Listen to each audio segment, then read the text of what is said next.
क्या रहे हो? इनको इनके सेल में डाल दो।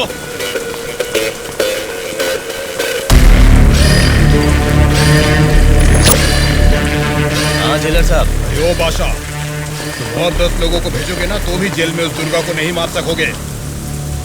क्या हुआ जेलर साहब? क्या हुआ है? तुमने जिन 10 लोगों को भेजा उन्हें उसने कुत्ते की तरह पीटा। मुझे तो लगता नहीं है उनमें से एक भी जिंदा बचेगा। आइंदा जेल के अंदर ऐसी बचकानी हरकत मत करना। जेल के बाहर ही निपटाओ। प्लानिंग जेल के बाहर करो। रखो फोन।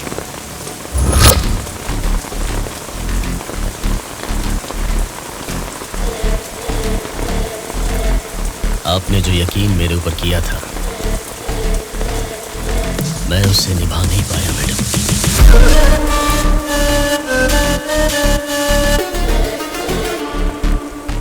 आप ये गन लीजिए मैडम। इस गन से मुझे अभी इसी वक्त यहीं पे मार दीजिए, नहीं तो मुझे एक और मौका दीजिए। मैं खुद जेल में जाकर उस दुर्गा को मारूंगा।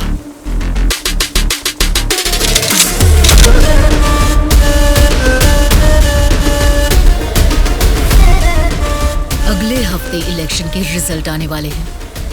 अगर रिजल्ट मेरी फेवर में नहीं आए तब बताऊंगी कि तुम्हें किसको मारना है।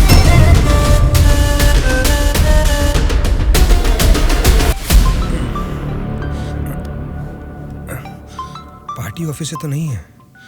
हेलो, क्या बात है सुब्बा राजू? आधी रात को मीटिंग क्यों बुलाया है? अरे आपको पता नहीं क्या, 10 दिन में इलेक्शंस का रिजल्ट्स है। सर्वे या कुछ तो आया होगा, उसे देख के मैडम को थोड़ा टेंशन आ गया होगा। वही बात है ना? वजह यही होगी सर, और क्या होगा। आधी रात को अचानक मीटिंग रख के आप सबको यहाँ बुलाने के लिए मुझे माफ कीजिए। कोई बात नहीं मैडम, आपके लिए, अपने पार्टी के लिए इतनी तकलीफ तो ले सकते हैं। वैसे इस मीटिंग में क्यों बुलाया हमें मैडम? क्योंकि सभी वोटिंग सर्वेस चेक किए गए हैं। सर्वे में ये पता चला है कि पूरे राज्य की 175 असेंबली सीटों में इस बार सत्ता वाली पार्टी को 40% और विपक्ष की पार्टी को 42% सीट्स मिलने की संभावना है और बचे हुए असेंबली सीटों में इंडिपेंडेंट कैंडिडेट्स के जीतने की आशंका है। इसीलिए इस बार हमारी पार्टी को सरकार बनाने के लिए 10 सीटें हर हाल में चाहिए। इन 10 सीटों को हमें पक्का करना होगा। इसीलिए पूरे राज्य में जितने भी जीतने वाले इंडिपेंडेंट कैंडिडेट्स खड़े होंगे उन सबको हमारी पार्टी में शामिल करना होगा, तभी हम सरकार बना पाएंगे। अब हम सबको क्या करना होगा मैडम? आपके एक इशारे पे आपके लिए काम करने के लिए आपके पीछे 100 लोग हैं जो कुछ भी कर सकते हैं। उनको ठुकरा के इतनी भारी बारिश में अगर आप मुझे ढूंढते हुए आए हैं तो मैं समझ सकता हूँ मैटर कितना सीरियस है। बोलिए बादशाह, आपके लिए क्या कर सकता है? राज्य भर में जीतने वाले उन इंडिपेंडेंट कैंडिडेट्स के ऊपर हमें जल्द से जल्द ग्राउंड लेवल पर काम शुरू करना होगा। विपक्षी पार्टी कोशिश करे उससे पहले हमें ही उनको खरीदने की कोशिश करनी है। आज इस उम्र में भी इतने सालों से मैं एक विपक्ष की पार्टी ही चला रही हूँ बादशाह। इसीलिए चाहे कुछ भी हो जाए सरकार तो हमारी ही बननी चाहिए बादशाह। आपकी बात सही है मैडम, लेकिन इस दरमियान सरकारी पार्टी से मिला हुआ वो गुंडा दुर्गा हमारी तरफ आने वाले इंडिपेंडेंट्स को अपनी तरफ नहीं खींचेगा, इसकी क्या गारंटी है? काटने वाले कुत्ते को बांध के रखते हैं, इसीलिए इस बार उसके ऊपर नॉन बेलेबल केसेस लगवाकर उसे जेल में बंद रखा है। इसका मतलब हमारे लिए कोई खतरे की बात नहीं है ना मैडम? इस काम को अंजाम देने के लिए तुम्हें एक काम करना होगा। क्या करना है बोलिए मैडम। सेंट्रल जेल में एक कैदी है।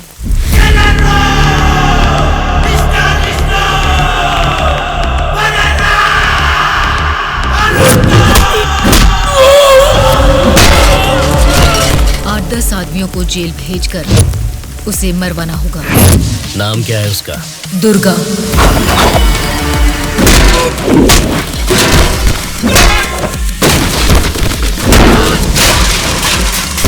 He is the most dangerous animal.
here to break it all.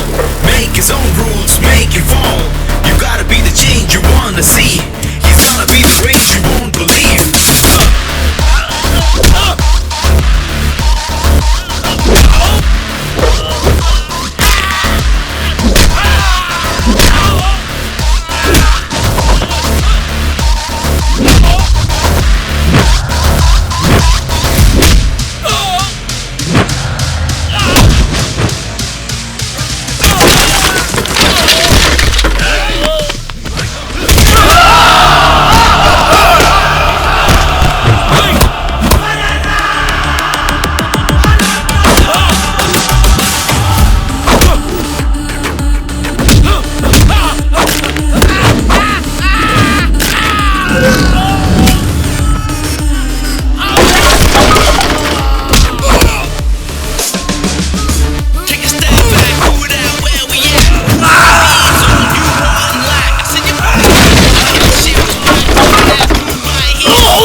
आप उसे मुझ पे छोड़ दीजिए मैडम, मैं देख लूंगा। ये जेल है, कोई पबजी खेलने का ग्राउंड नहीं, समझ गया? बोल क्यों नहीं रहा है? क्यों मारा उन लोगों को? नजरें नीची करो। कायदे में रहोगे तो फायदे में रहोगे मुन्ना, नहीं तो मेरे बारे में तुम जानता नहीं हो, सीधे तिहाड़ जेल में फेंक दूंगा। ए, तुम लोग क्या देख रहे हो? इसे ले जाके सेल में डाल दो। जेलर साहब। क्या हुआ बादशाह? बात क्या है? मैं अपने 10 छोकरों को आपके जेल भेज रहा हूँ। इस बार किसे टपकाना है? दुर्गा नाम है उसका। दुर्गा बोले तो वो सरकारी पार्टी का आदमी है ना? हाँ साहब, वही है। उसको उड़ाने के लिए अपोजिशन वालों से कितना लिया है और उसमें मेरा कमीशन कितना है? हमेशा की तरह आपके अकाउंट में ट्रांसफर हो जाएगा। स्टेट में इस बार भी हमारी सत्ता आने वाली है, इसलिए कल मेरे फार्म हाउस पर आप सबके लिए एक पार्टी रखी है। Hello sir, CM sir. Central jail से जेलर मधुसूदन बोल रहा हूँ सर। आपको एक खास बात बताने के लिए ही मैंने फोन किया। क्या बात है, बोलो। जेल में आए हुए आपके लोगों को मारने के लिए अपोजिशन वालों ने सुपारी दिया है सर। अगर आपको आपके लोगों की जरूरत नहीं है तो मैं बीच में नहीं आऊंगा, लेकिन अगर आपको इनकी जरूरत अभी भी है तो अपनी जान पर खेलकर भी मैं उन्हें बचा लूंगा। अब आप बताइए, आप किन लोगों को मैं बचा लूं या फिर उनके हवाले छोड़ दूं? मुझे जरा 10 मिनट का टाइम दीजिए। ठीक है सर, मैं आपके कॉल का इंतजार करूंगा।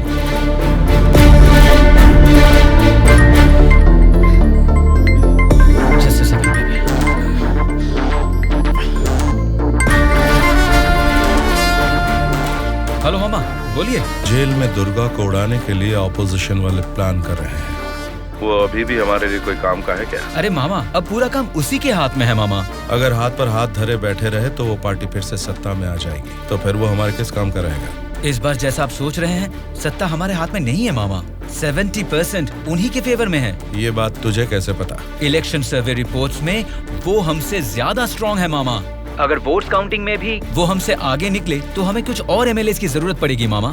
अब उनको धमका के डरा के हमारी पार्टी में लाने के लिए हमारे लिए दुर्गा ही लास्ट ऑप्शन है मामा। And he is the most powerful weapon we have today. और हमारे धंधे में तो गधे को भी बाप बनाना पड़ता है। और हमें अगर गवर्नमेंट फॉर्म करना है तो किसी भी हाल में हमें दुर्गा चाहिए मामा। इलेक्शन रिजल्ट जब तक डिक्लेयर नहीं होते, जेल में मेरे आदमी का बाल भी बांका नहीं होना चाहिए। वो सब आप मुझ पर छोड़ दीजिए, मैं देख लूंगा। लेकिन आपके आदमियों को प्रोटेक्ट करना है तो बहुत बड़ा अमाउंट खर्च हो सकता है सर। वो मैं देख लूंगा।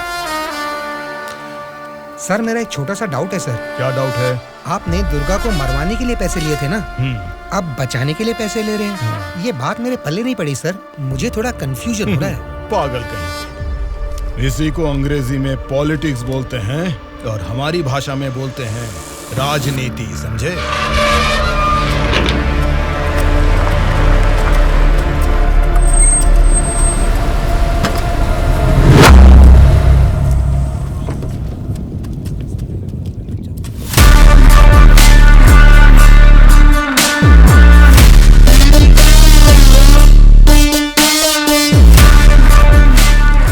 लोग फिर से जेल में आ गए ना।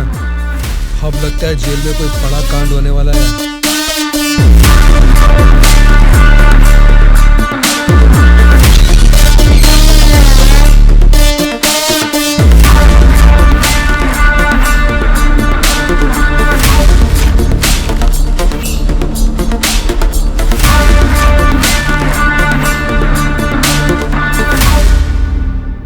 उसे कब मारने का सोचा है? हो सके तो आज ही। आज छोड़ देना, कल विजिटिंग आवर्स है, मुमकिन नहीं होगा। परसों मारने का प्लान बनाओ। ठीक है फिर। लेकिन एक बात अच्छी तरह से समझ लो, दुर्गा को मारने के लिए मैं तुम लोगों को आधे घंटे का टाइम दे सकता हूँ। आधे घंटे में ही काम निपटाना होगा, और अगर नहीं मार सके तो उसे दोबारा मारने का मौका नहीं मिलेगा। जाओ।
बहरा है क्या? आंखें निकाल कर गोटियां खेलूंगा। बोलना। तेरे से बात करे ला रे, समझ में नहीं आता भाई क्या बोल रहा है। देखना, एक बार देख मुझे।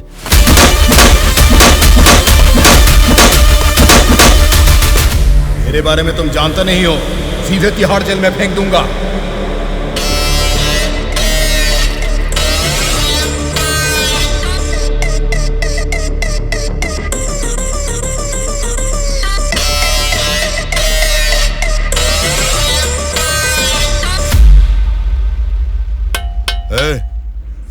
तुझसे मिलने कोई आया है? मिलने।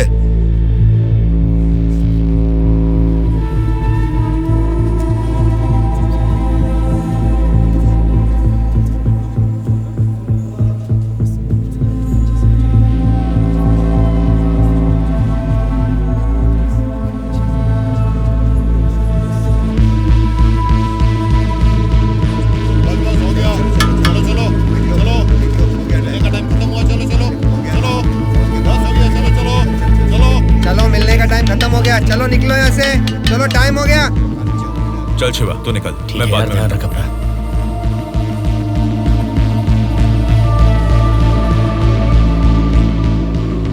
शिवा, भावना कैसी है?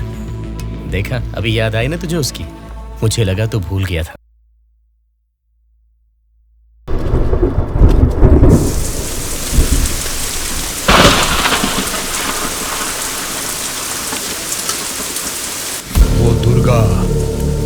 वॉशिंग एरिया में है, बिना गड़बड़ किए उसे टपका देना।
क्या रहे हो? इनको इनके सेल में डाल दो।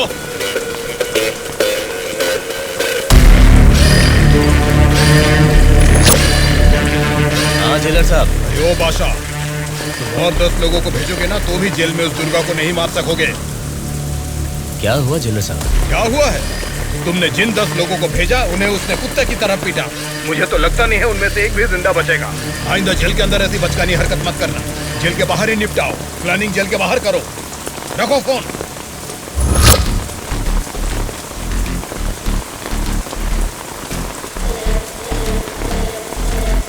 आपने जो यकीन मेरे ऊपर किया था मैं उससे निभा नहीं पाया मैडम।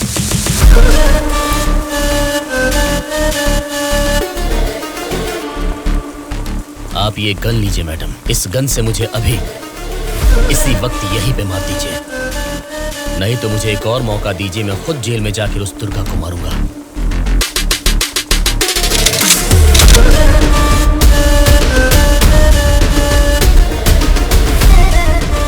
अगले हफ्ते इलेक्शन के रिजल्ट आने वाले हैं। अगर रिजल्ट मेरी फेवर में नहीं आए तब बताऊंगी कि तुम्हें किसको मारना है।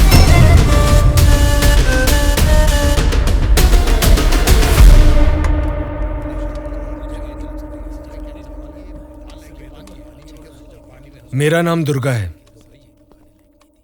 सूर्या। कल मुझे बचाने के लिए थैंक्स।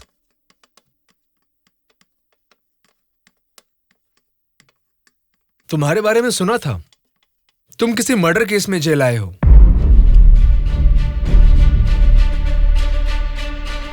सूर्या, अगर तुम मेरे साथ काम करना चाहते हो तो कहो, मैं तुम्हें इस जेल से बाहर निकाल सकता हूँ और तुम्हारे ऊपर जितने केसेस हैं वो सब मिटा सकता हूँ। वो कैसे? मेरी सरकार में अच्छी जान पहचान है। अगर तुम हमारे साथ काम करना चाहते हो तो कहो, हमारी पार्टी सत्ता में आते ही तुम्हारे ऊपर से सारे केसेस हटवा दूंगा। तुम सच में मेरे ऊपर से वो केस निकलवा दोगे तो मैं तुम्हारे साथ मिलकर कुछ भी करने के लिए रेडी हूं। तो आज से हम दोनों फ्रेंड्स। हाँ।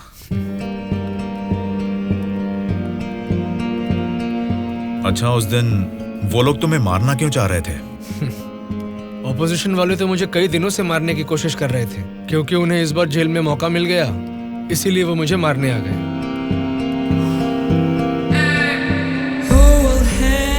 अगर उस दिन वो लोग तुम्हें मार देते तो? क्या होता? जेल में तुम्हारे जैसे अच्छे फ्रेंड को खो देता।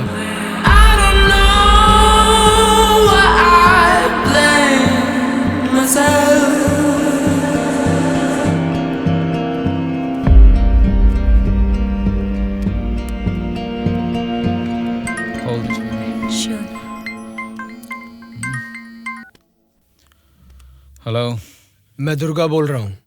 बोलो दुर्गा। यहाँ जेल में मैं एक आदमी से मिला। किसी छोटे मोटे मर्डर केस में अंदर आया है, लेकिन उसकी हिम्मत अलग ही लेवल की है भाई। वो तो ठीक है, लेकिन क्या वो हमारे काम आएगा? बेशक वो हमारे काम आएगा भाई। ठीक है, इस बार इलेक्शन रिजल्ट्स अगर हमारे फेवर में नहीं आए तो तुम्हें बाहर आना पड़ेगा। ठीक है भाई। तब मैं मामा से बात करके तुम्हारे साथ उसको भी बाहर लाने का प्लान करूँगा।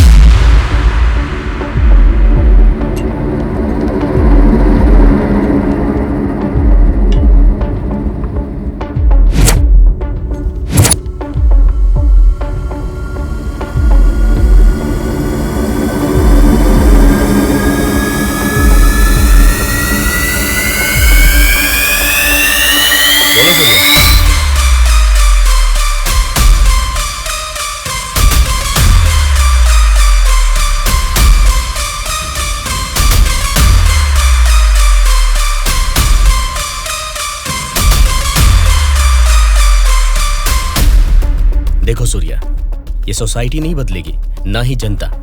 ये 100 साल के इतिहास में तुम्हें कभी लगा है कि वोट डालने का तरीका बदला है? हमें क्या लेना है सूर्या, मेरी बात सुन, ये सब अभी से छोड़ दे। देखो शिवा, जैसा तू बोल रहा है ये समाज नहीं बदला होगा, पब्लिक ने वोट देने का तरीका भी नहीं बदला होगा, लेकिन पब्लिक को पालने वाले नेता लोगों को हमें बदलना है यार। 40 दिन के इंतजार के बाद हुआ पर्दाफाश। जीते हुए उम्मीदवार जश्न मना रहे हैं तो हारे हुए उम्मीदवार उसकी वजह ढूंढने में जुट गए हैं। जनता के वोट ये बता रहे हैं कि उन्हें किसी से कोई बैर नहीं। दोनों मेजर पार्टियों को इलेक्शन में लगभग एक समान वोट मिले हैं। राज्य की पूरे 120 असेंबली सीटों में से सरकारी पार्टी को 48 सीट मिले हैं, वहीं ऑपोजिशन पार्टी को 52 सीट मिले हैं। बाकी 20 सीटें इंडिपेंडेंट एमएलएस को मिले हैं और वो ही तय करेंगे कि राज्य में सरकार किस पार्टी की बनेगी। अब उनमें से कितने लोग कौन सी पार्टी को समर्थन करेंगे, राज्य की सत्ता कौन सी पार्टी को जाएगी, ये सब जानने के लिए शक्ति परीक्षण होने तक सबको इंतजार करना ये होगा। क्या है सर, इस बार ऐसे कैसे हो गया? अब हम क्या करेंगे सर? इस बार भी गवर्नमेंट हमारी ही बनेगी।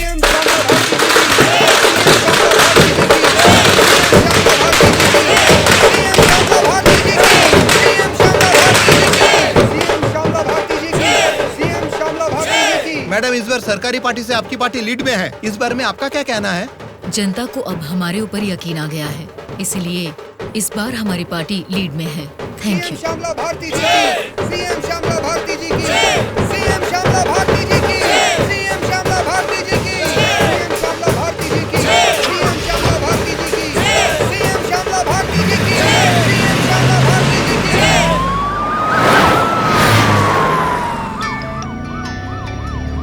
मैडम, सीएम राम मोहन राव जी का फोन आया है। बोलिए एक्स सीएम राम मोहन राव जी, कैसे लगे आपको इस बार के इलेक्शन के नतीजे? इस बार 4 सीट आपको ज्यादा मिली है, ऐसा सोचकर ये मत समझिए कि जीत आपकी हुई है। मिस श्यामला भारती जी, आपको सरकार बनाने के लिए आपकी पार्टी का और 10 एमएलए की जरूरत है। अगर 10 एमएलए को खरीद लिया तो भी 10 दिन के अंदर शक्ति परीक्षण के लिए उनका वहाँ होना बहुत जरूरी है। तो जाहिर है कि आपकी पार्टी को मेरी पार्टी से भले 4 सीटें ज्यादा आई है या मेरी पार्टी को 4 सीटें कम आई है, तो भी आखिर में असेंबली में आपकी जगह हमेशा की तरह विपक्ष में ही रहेगी। ये बात मत भूलिएगा मिस श्यामला भारती जी। ठीक है राम मोहन राव जी, इस बार संसद में हम विपक्ष में रहेंगे या आप विपक्ष में रहेंगे, देखते हैं। Good luck.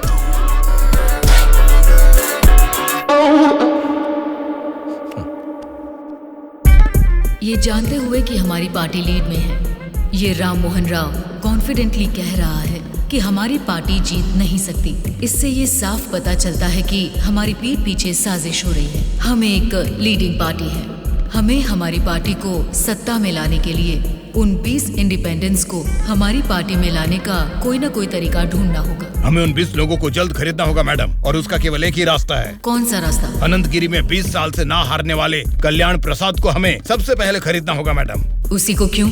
वही किंग मेकर है मैडम। जितने भी 20 इंडिपेंडेंट उम्मीदवार है वो सब उसी के हाथ में रहते हैं। तो फिर जल्द से जल्द बुलवाइए उसे। कल्याण प्रसाद को फोन करके कहो कि तुरंत मेरे फार्म हाउस पर आकर मुझसे मिले। ओके? ठीक है सर।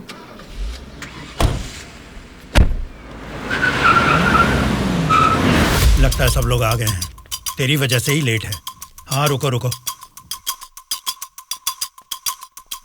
नमस्कार मैडम।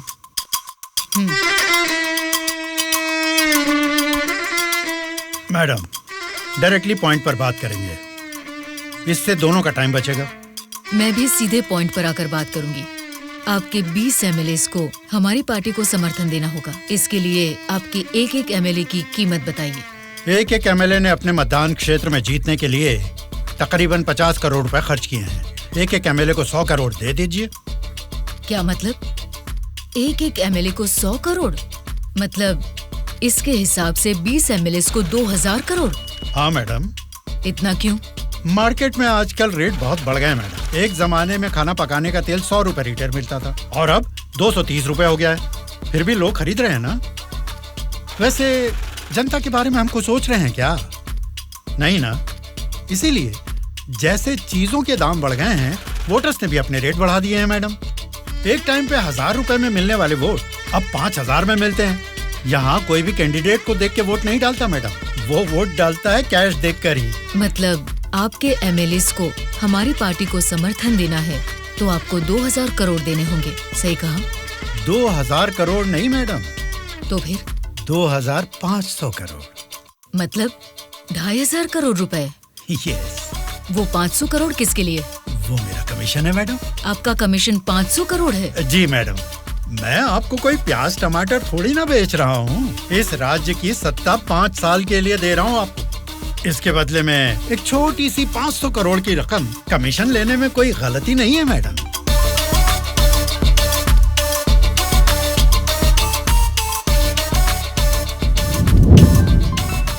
सत्ताधारी पार्टी का फोन। अगर मेरा प्रपोजल आपको जमता है तो फोन काट दूंगा, और नहीं तो इस बार फिर से उन्हीं की सरकार बनेगी।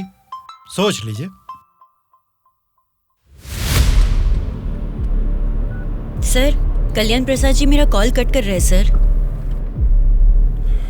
फिर से ट्राई करो। Okay sir.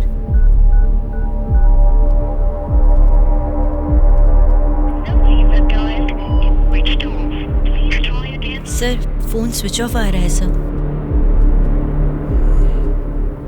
ठीक है, उसे वॉइस मैसेज भेज दो। Okay sure sir. आपने 2500 करोड़ मांगे जो मैं दे रही हूँ। कोई गलती नहीं होनी चाहिए। शक्ति परीक्षण वाले दिन हमारे 20 एमएलए आपके पीछे दुम हिलाते हुए चलेंगे। आप जहाँ साइन करवाएंगी वहाँ करेंगे। अब आप सीएम पद की शपथ लेने के लिए तैयारी कीजिए मैडम। लेकिन उसके पहले हमें एक काम करना है। वो क्या है मैडम? आपने मुझसे हाथ मिला लिया है, ये खबर राम मोहन राव को जरूर पता चल जाएगी। हमें हमारे एमएलएस को सेफ रखना होगा। इसलिए उन सभी एमएलएस को राम मोहन राव से सेफ रखने के लिए मैंने बेंगलुरु में एक स्टार होटल पूरा बुक कर लिया है। शक्ति परीक्षण होने तक वो सारे उधर ही रहेंगे।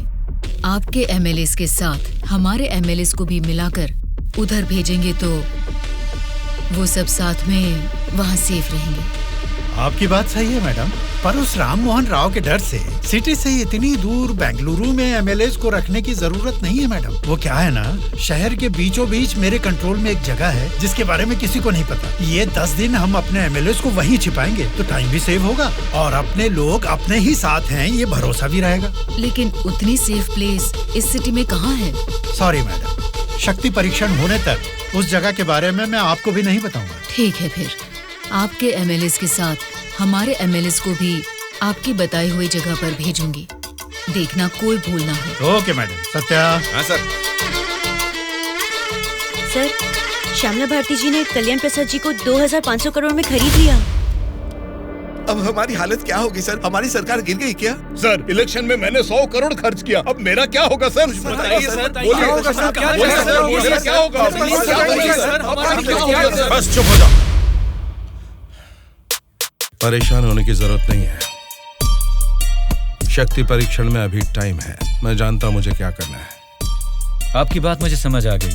अभी मुझे क्या करना है बोलिए। अनऑफिशियली किसी भी हालत में दुर्गा मुझे जेल से बाहर चाहिए, चाहे जितने भी पैसे लग जाएं। तुरंत जेलर से बात करके काम को अंजाम दो। ठीक है मामा, पर एक रिक्वेस्ट है।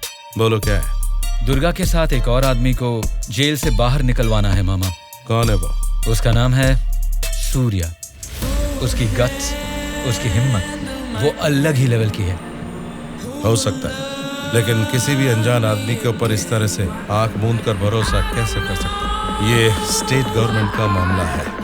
अगर कुछ गलत हो गया तो मेरा पूरा पॉलिटिकल करियर खत्म हो जाएगा। मेरा यकीन कीजिए मामा, हमारे गवर्नमेंट को गिरने से बचाने के लिए इस ऑपरेशन में दुर्गा से ज्यादा वो ही एक्टिवली काम करेगा। ठीक है, अगर तुम उसकी इतनी तारीफ कर रहे हो तो काम खत्म हो तो इन दोनों को फिर से जेल में डाल दूंगा। मैं भी उससे जरूर मिलना चाहूंगा।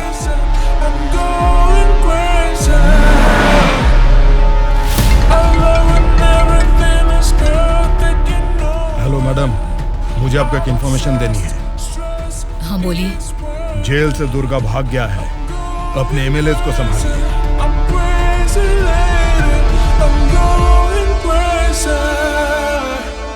इनको अभी छोड़ के आपने वो पार्टी को इन्फॉर्मेशन क्यों दे दिया सर? वो लोग आपस में लड़के मरेंगे तो ही ना हम जैसे लोग सेफ रहेंगे।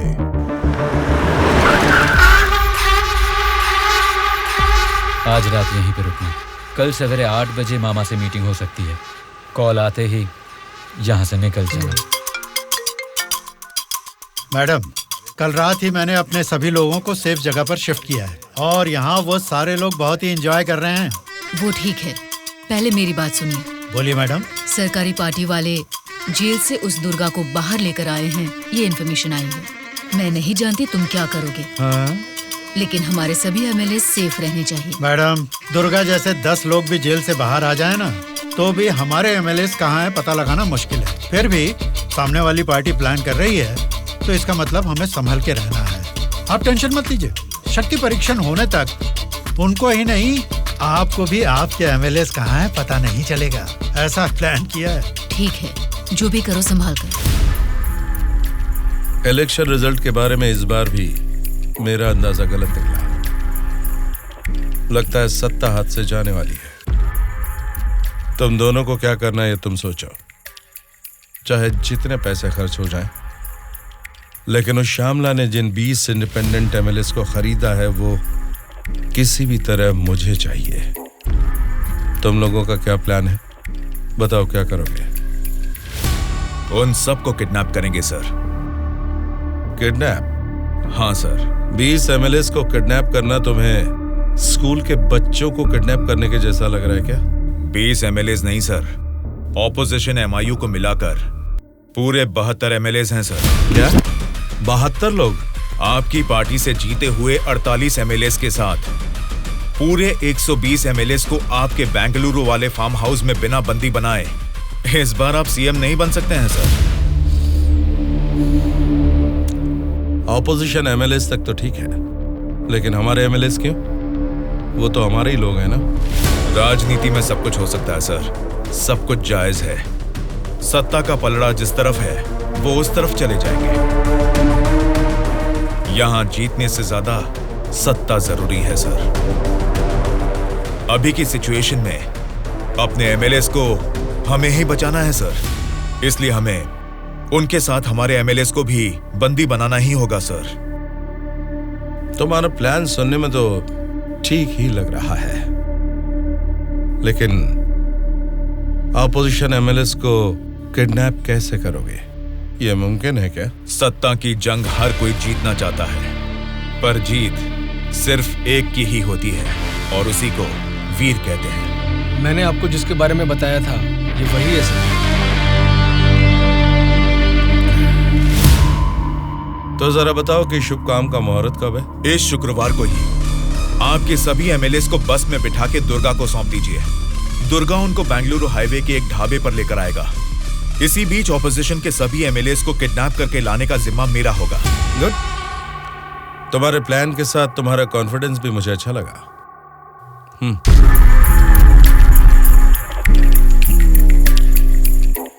इस बैग में 2 करोड़ है, इसे सिर्फ एडवांस ही समझो। जैसा सोचा है, अगर काम वैसा ही हुआ तो तुम्हारे ऊपर जितने भी केस हैं उनको हटाने के साथ ही इस तरह के कई बैग्स तुम्हें मिलेंगे। इस बार भी आप ही सीएम पद की शपथ लेंगे, उसके लिए तैयार रहिए।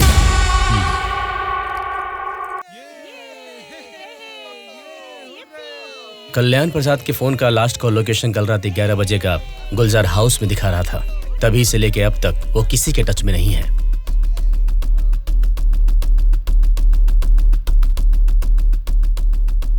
तो फिर वो पक्का गुलजार हाउस में ही है। हाँ बोलो। मैडम, आपके लिए एक बैड न्यूज है। गुलजार हाउस में ठहरे हुए आपके सभी एमएलएस को सत्ता वाली पार्टी के लोग किडनैप करने की कोशिश कर रहे हैं। आप फौरन उनको वहां से कहीं और शिफ्ट करवाइए, नहीं तो सीएम नहीं बन पाएंगी। लेकिन तुम कौन हो? आपका हितैषी हूं।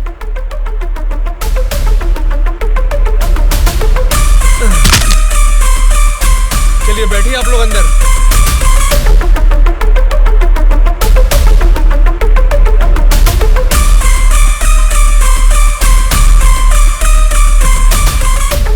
बोलिए मैडम। कहाँ हैं आप? मैं नहीं बता सकता। मैं सीरियसली कुछ पूछ रही हूँ, उसका सीधा जवाब दीजिए। मैं भी सीरियसली ही बोल रहा हूँ मैडम, नहीं बता सकता। आप सब गुलजार हाउस में हैं, ये बात मैं अच्छी तरह से जानती हूँ। वो कैसे मैडम? गूगल मैप पे भी सर्च करने पर इस जगह के बारे में किसी को पता नहीं चलता। सिर्फ मुझे ही नहीं बल्कि सरकारी पार्टी वालों को भी पता है कि आप सब कहाँ छुपे हो। अब क्या करें मैडम? उनके वहाँ पहुँचने से पहले निकलो वहाँ से और अपने साथ सभी एमएलएस को वहाँ से शिफ्ट कर दो। लेकिन अभी के अभी इतने एमएलएस को कहाँ शिफ्ट करेंगे मैडम? मैं बस भेज रही हूँ, मेरे बैंगलोर वाले रिसोर्ट में शिफ्ट हो जाओ। समझ गए तुम? समझ गया।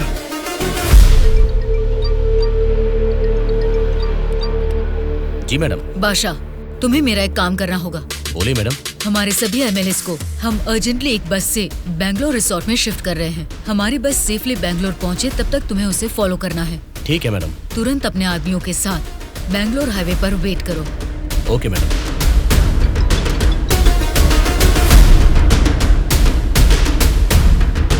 हेलो मैडम, मैं ट्रैवल एजेंसी का बस ड्राइवर बोल रहा हूँ मैडम।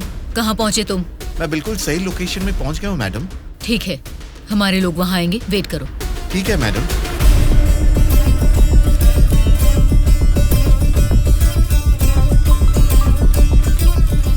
हाँ बोलिए मैडम।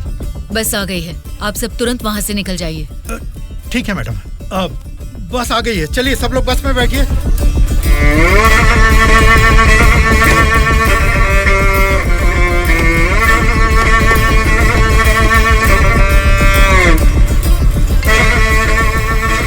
मैडम, सब लोग बस पे चढ़ गए मैडम। अभी निकल सकते हैं क्या मैडम? Okay madam. बोलो सूर्या। दुर्गा, हमारा प्लान सक्सेस हुआ। अब सभी एमएलएस मेरे कब्जे में हैं। तुम हाईवे के ढाबे पे वेट करो, मैं भी पहुंचता हूँ। ओके। क्या रे, कुछ पता? बोली मैडम। बस निकल गई है और थोड़ी ही देर में बैंगलोर हाईवे एंटर करेगी।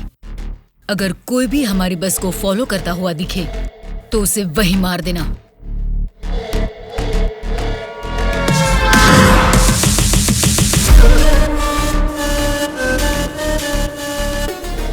मैडम, हमारे एमएलएस की बस अभी सामने से क्रॉस हो गई है। तुम ध्यान से हमारी बस को फॉलो करना, ठीक है? ठीक है मैडम। ए चलो रे।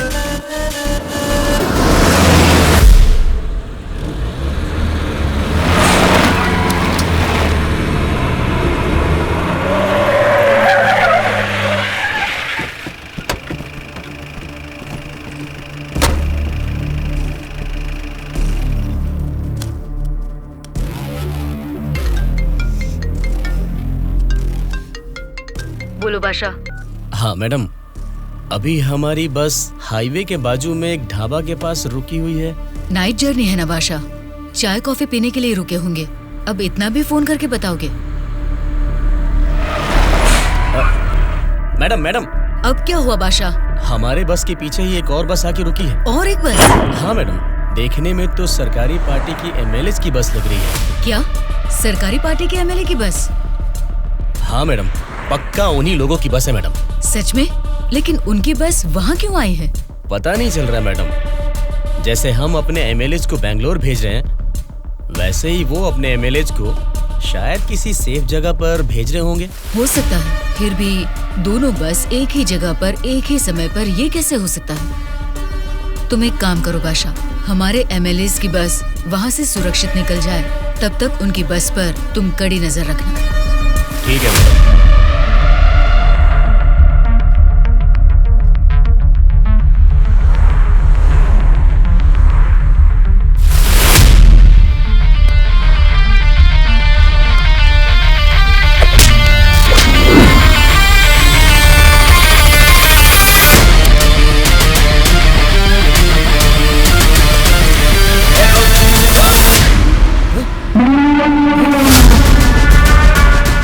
बोलो बादशाह। हमारे बस ड्राइवर ने सरकारी पार्टी के बस ड्राइवर दुर्गा को मार के उनकी बस को भी हमारे बस ड्राइवर ही ड्राइव करके ले जा रहे हैं मैडम। व्हाट? उनकी बस को हमारे ड्राइवर क्यों ले गए हैं? मुझे भी कुछ समझ में नहीं आ रहा मैडम। ठीक है, मैं अपने ड्राइवर को फोन करके पता लगा लूंगी। पहले तुम हमारी बस को फॉलो करो। Okay madam. Hello madam. Anwar, क्या कर रहे हो तुम लोग? कुछ लोग आके मुझे मार के हमारी बस को लेके गए मैडम। बोली मैडम। बादशाह, वो लोग अपने ड्राइवर नहीं हैं, कोई क्रिमिनल्स हैं। उनका पीछा करो। Stop them right now. ठीक है मैडम।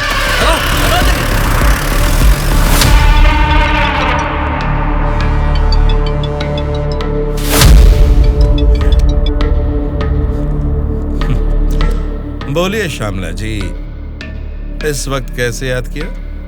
बड़े रिलैक्स्ड मूड में लग रहे हैं आप। एक शॉकिंग न्यूज सुनाऊं आपको? बताइए, क्या है वो? अभी तक मैंने सोचा कि संसद में आपके और मेरे बीच में स्पर्धा है, लेकिन हमारी इस स्पर्धा में किसी तीसरे ने एंट्री ली है। उसने क्या किया है, अगर ये आपको बताऊंगी तो बहुत बड़ा झटका लगेगा। वो तीसरा कौन है और उसने क्या किया है, ये आप बताएंगी तभी तो पता चलेगा कि मुझे बड़ा झटका लगेगा या नहीं। जेल में से आपने एक जानवर को बाहर निकलवाया मिस्टर राव। उस जानवर को मारकर उस तीसरे ने हमारे MLAs के साथ आपके MLAs को भी किडनैप करके वहाँ से भाग गया है मिस्टर राव। अगर मुझे पता चला कि उस तीसरे और आपके बीच में कुछ कनेक्शन है, तो मेरी एक बात याद रखना, आपका पॉलिटिकल करियर मैं पूरी तरह से बर्बाद कर दूंगी मिस्टर राम मोहन राव।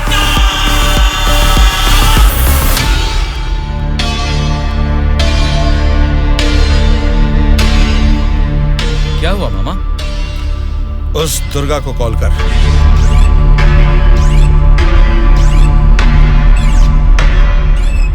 वो फोन नहीं उठा रहा है। उसके फ्रेंड को कॉल कर।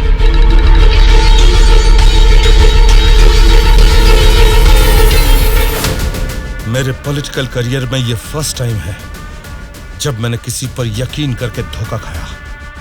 बोल, कौन है तू?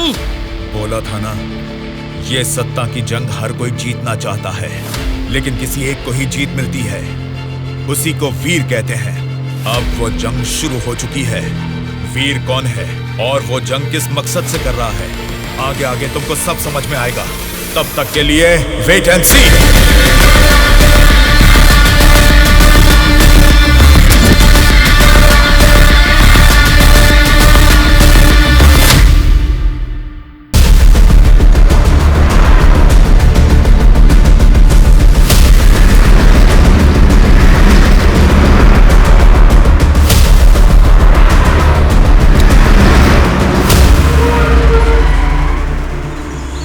ये कौन सी जगह है?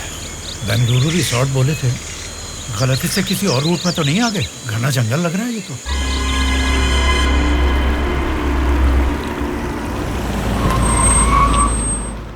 सर, वो क्या है कि तुम पर भरोसा करके काम सौंप दिया, इसके लिए तो मुझे खुद को जूते मारने चाहिए। अपना ये चेहरा फिर मुझे कभी मत दिखाना। पता नहीं कहां से एक अनजान आदमी को लाकर मेरे सर पर बैठा दिया। अब देखो उसने क्या किया है। सॉरी मामा। मर जाओ जाकर। उस DGP को फोन करके फार्म हाउस में आने के लिए कहो। ओके मामा। क्या रे, हमारी पार्टी ज्वाइन करने के लिए इस जंगल में आ गए तुम लोग? अरे जब लीड में हम हैं तो तुम्हारी पार्टी में आने की नौबत क्यों आएगी हमें? लीड में हम हैं बोलकर तुम सब लोग हमारी पार्टी में आ गए। देख लो, कुछ अकल है कि नहीं? वाली लीड नहीं, जीतने वाली भी अपनी ही पार्टी है। रुक जाओ, क्या है ये? इतना शोर कर रहे हो? आपस में लड़के कुछ नहीं मिलने वाला। हमें कुछ भी बोलिए, लेकिन हमारी पार्टी को कुछ मत बोलना, समझ गए? जरा सामने आओ और अपनी पार्टी की ताकत दिखाओ।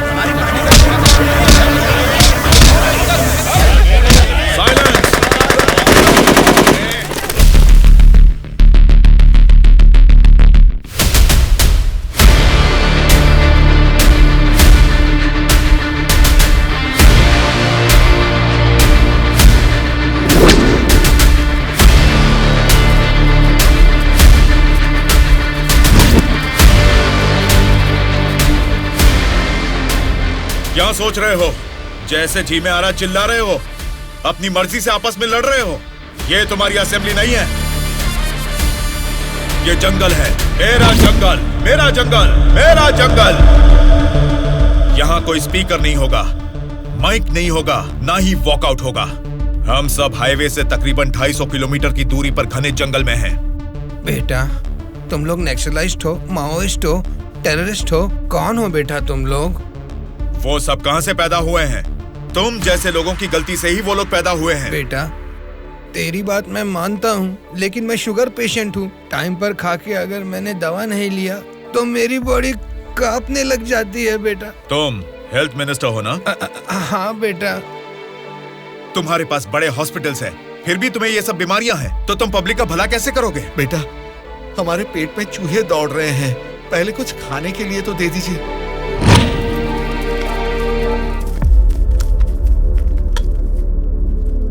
ये क्या खाना है?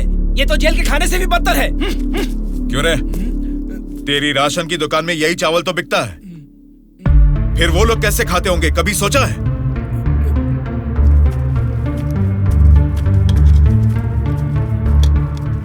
बस बेटा बस, चावल खाने में कमी ही करनी चाहिए, ज्यादा नहीं खाना चाहिए। अच्छा, तो फिर इतनी जायदाद कैसे बना ली? उसमें भी तो कमी कर सकते थे, पर उसमें तो करोगे नहीं। देखो बेटा, तुम्हारी बातें और करतूतें तो कमाल की हैं, लेकिन कमी है तो बस चेहरा नहीं दिखाया तुमने। जरा वो भी दिखा दो। तुझसे देखा नहीं जाएगा। बाप रे, इतना डरावना है तुम्हारा चेहरा? तो फिर देखो। हाँ तो फिर दिखाओ ना।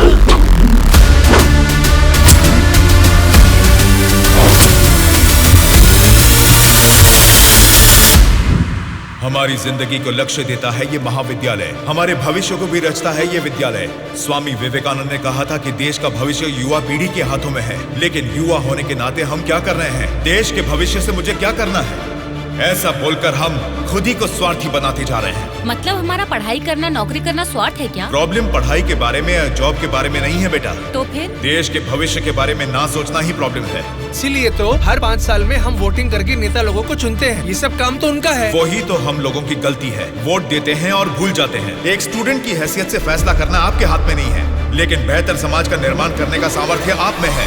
उन लोगों को खड़ा करके पूछने का हक भी आपको है। जब आप लोग ऐसा करेंगे, तब स्वामी विवेकानंद की बात सच होगी कि देश का भविष्य युवाओं के हाथों में है।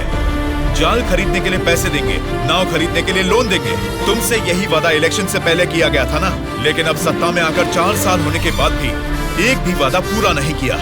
इसको आप कब तक सहेंगे और कितने दिन भुगतेंगे? इन एमएलएस को जीतने दीजिए और सवाल कीजिए।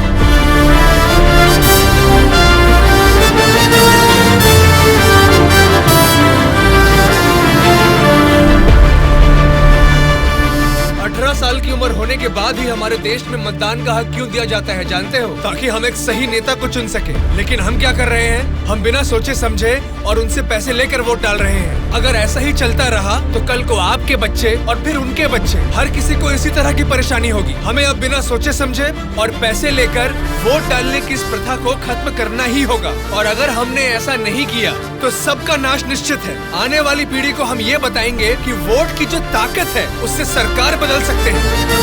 जनता की सच्चाई। स्टूडेंट सर, आजकल जनता के सामने समाज के बदलाव की बातें करते रहते हैं सर। आजकल ये फैशन हो गया है सर। ठीक है। उसके भाषण की वजह से अपनी इमेज डैमेज नहीं होनी चाहिए। सर, हमें उनकी परवाह नहीं करनी चाहिए। वो लोग कुछ प्रॉब्लम नहीं करेंगे सर। अपने किसी आदमी को बोलो इन पर जरा नजर बनाए रखें। Okay sir. दिल्ली से आते ही इनके बारे में कुछ करेंगे। क्या बताऊं बेटा, इस गांव की समस्या वैसे की वैसी ही है। हमारी समस्याओं को सुनने के लिए कोई वार्ड मेंबर नहीं आता है। सरपंच को तो दिखा ही नहीं, कॉर्पोरेटर काम नहीं करता, और एमएलए के लिए क्या बताऊं, 4 साल पहले हमने उनको जिताया, वो तो ऐसे गायब हुए जैसे गधे के सर से सिंह। उनसे मिलने जाओ तो लात मार के भगा देते हैं।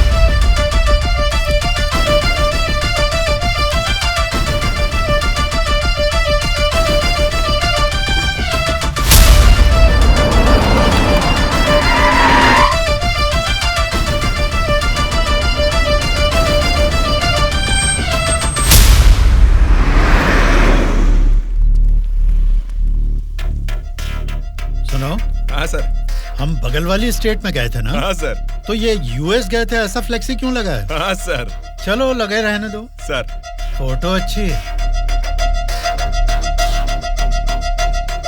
लगाया किसने इसको? और कौन सर, वो स्टूडेंट्स ही हैं।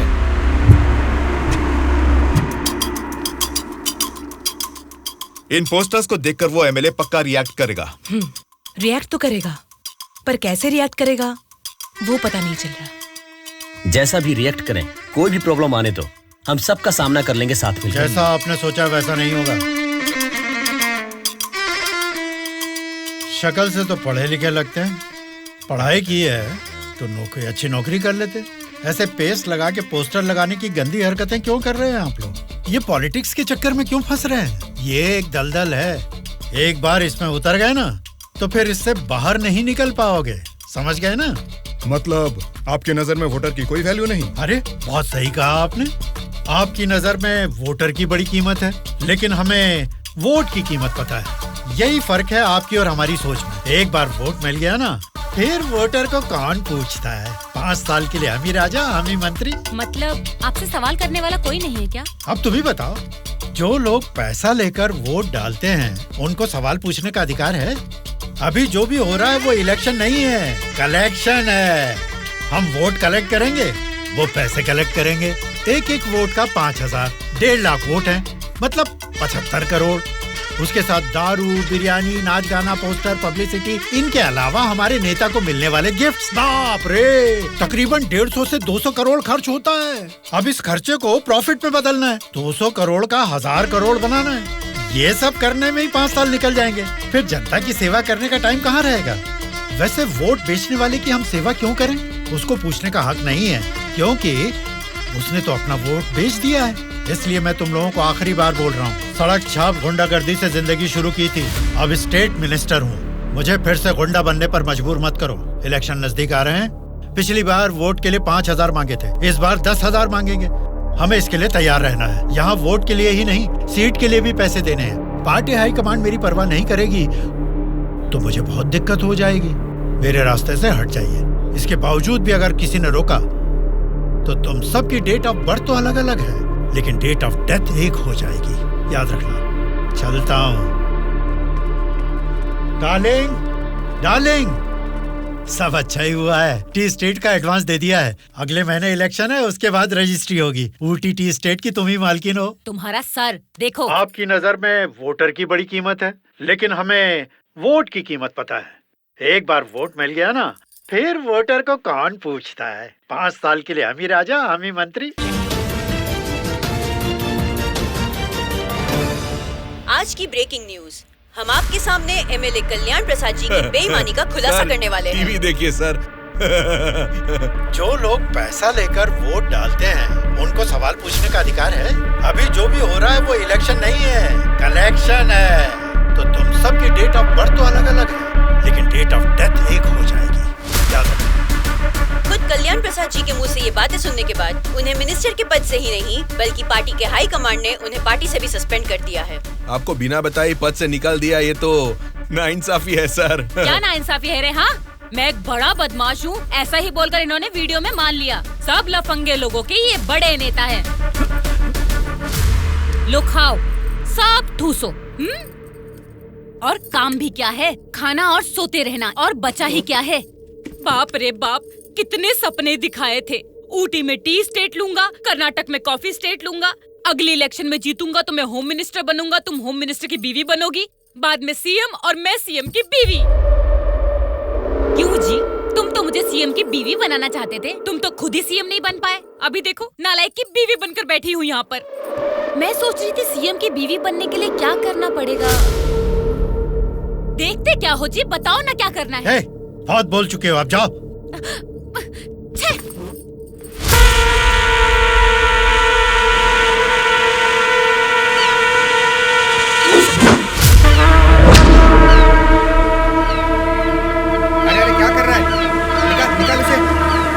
माफ कीजिए सर, अपने लोग हैं, मछली पकड़ना सीख रहे हैं, गलती से आपके ऊपर गिर गया। आप जाइए सर।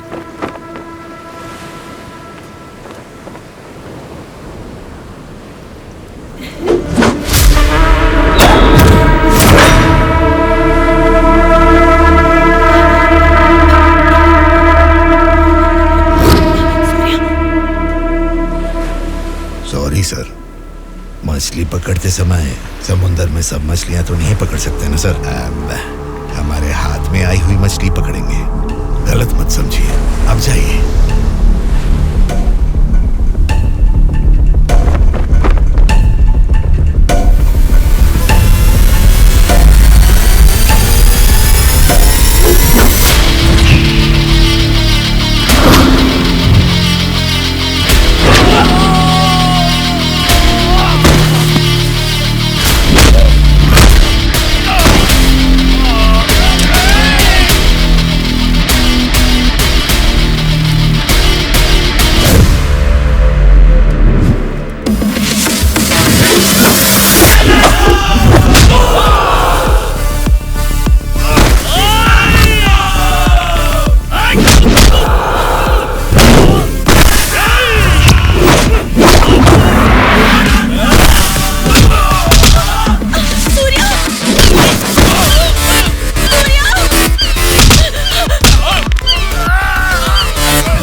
किसने तुम सबको भेजा है? बता, जल्दी बता।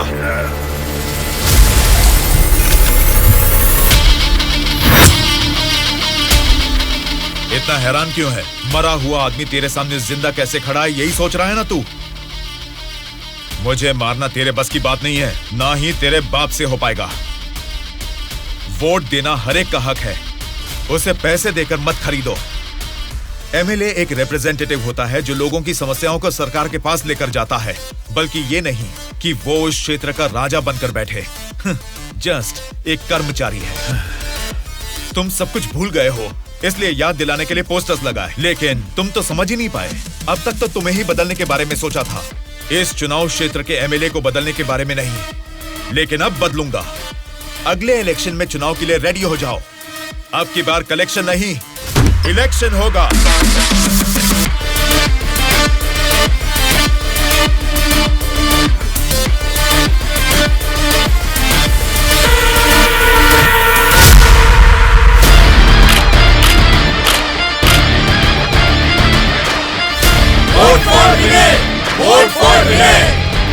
इसका नाम विनय है। अब हमारे चुनाव क्षेत्र से इंडिपेंडेंट उम्मीदवार के रूप में कल्याण प्रसाद जी के सामने खड़ा हो रहा है। यही पैदा हुआ है, आपकी तकलीफें जानता है, पैसे देकर आपका वोट नहीं खरीदेगा, लेकिन आपके द्वारा डाले गए हर एक वोट को इंसाफ दिलाएगा। इसे जिताकर तुम सब जीतना चाहते हो, या फिर उस कल्याण प्रसाद को वोट डालकर अगले 5 साल के लिए गुलाम बनकर जीना चाहोगे? ये आपकी मर्जी है। भैया, अभी तक पैसे लेके वोट देते थे, लेकिन अब भले काम के लिए वोट देंगे हम। अभी तक हमें कोई ऐसा नहीं मिला जो हमारा साथ दे। आप खड़े हो भैया, इस बार हम वोट आप ही को देंगे।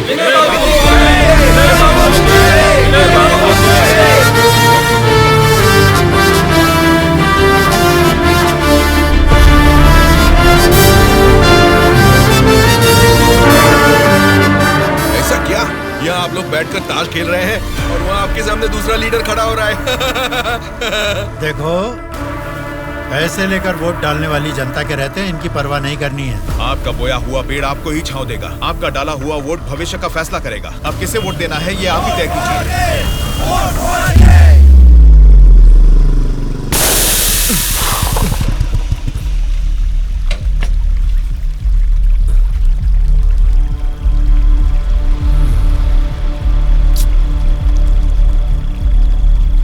पंचर बना लो, पंचर। क्या बाबू, गाड़ी पंचर क्या?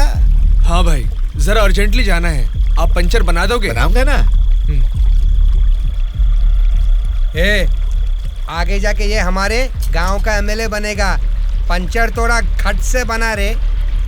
तुम्हारे रोज जाने वाले रास्ते में अचानक तुम्हारी गाड़ी पंक्चर हो गई है, फर्क नहीं दिख रहा है क्या? उसके साथ जैसे गाड़ी पंक्चर हुई तभी पंक्चर वालों का हाजिर होना अजीब नहीं लग रहा है?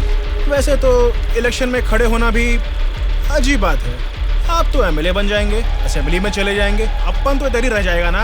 हम तो गुंडागर्दी ही करेंगे, और करेंगे भी तो क्या होगा? मारना, काटना, जलाना और बलात्कार करना। हम किसको मारेंगे, किसको काटेंगे जानते हैं? तेरे दोस्तों को। तेरे दोस्त सूर्या को बहुत बुरी मौत मारेंगे। बाद में बचेगा कौन जानते हैं आप? आपके साथ घूमती है ना वो गोरी गोरी लड़कियां, जैसे चाहे मजे करेंगे। अय्याशी करके मुंबई रेड लाइट एरिया में जाके बेच देंगे उनको। सोच लेना। चलो रे। आप सबको कुछ बताना चाहता हूँ, लेकिन आप लोग गुस्सा मत होना। तो फिर तुम वो बात ही क्यों कर रहे हो जिससे गुस्सा है? अरे वो बात नहीं है। अरे तो अब बता भी दो ना। मैं ये इलेक्शन नहीं लड़ूंगा। What? सच सच बताओ, क्या तुम्हें किसी ने डराया? ऐसा कुछ नहीं है, मैं ये इलेक्शन नहीं लड़ूंगा बस। तेरी आंखों में मुझे डर दिख रहा है। क्या बात है, बोल। हाँ यार, मैं डर रहा हूँ, तो अब क्या करूँ? अगर जान का डर था तो इस इलेक्शन में खड़ा होने के लिए तैयार क्यों हुआ? कल ही नॉमिनेशन की लास्ट डेट है। कल 3 बजे एमआरओ ऑफिस के पास हम सब तेरा वेट करेंगे। तू कल आ रहा है और नॉमिनेशन भी डालेगा। उल्टा सीधा बोलेगा तो इन सब के बारे में तो नहीं जानता, लेकिन मैं तुझे मारकर समुंदर में फेंक दूंगा। याद रखना, कल शाम को 3 बजे एमआरओ ऑफिस। चलो रे। कल हम तेरे लिए वेट करेंगे।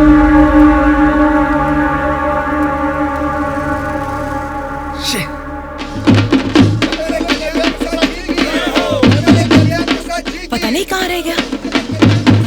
अपने आप को समझता क्या है वो? Phone is not reachable, message भी नहीं जा रहा।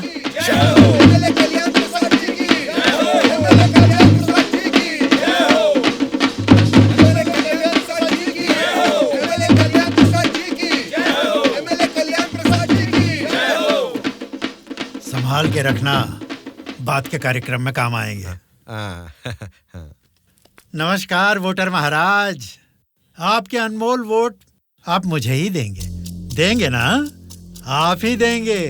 अच्छा मुहूर्त निकलने से पहले नॉमिनेशन करके आता हूँ। नमस्ते।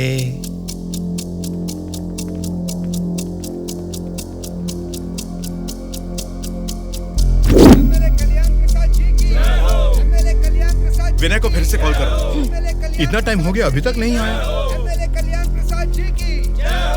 छोटे भाई, आपका कैंडिडेट अभी तक नहीं आया ना? राहु काल शुरू हो चुका है।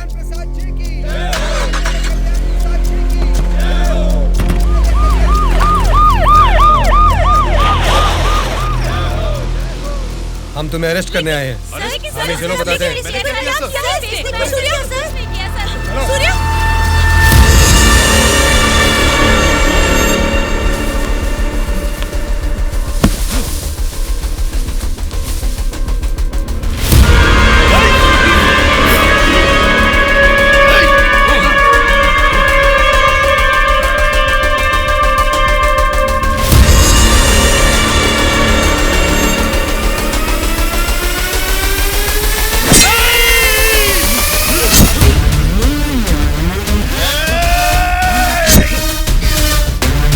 क्या हो रहा है सर?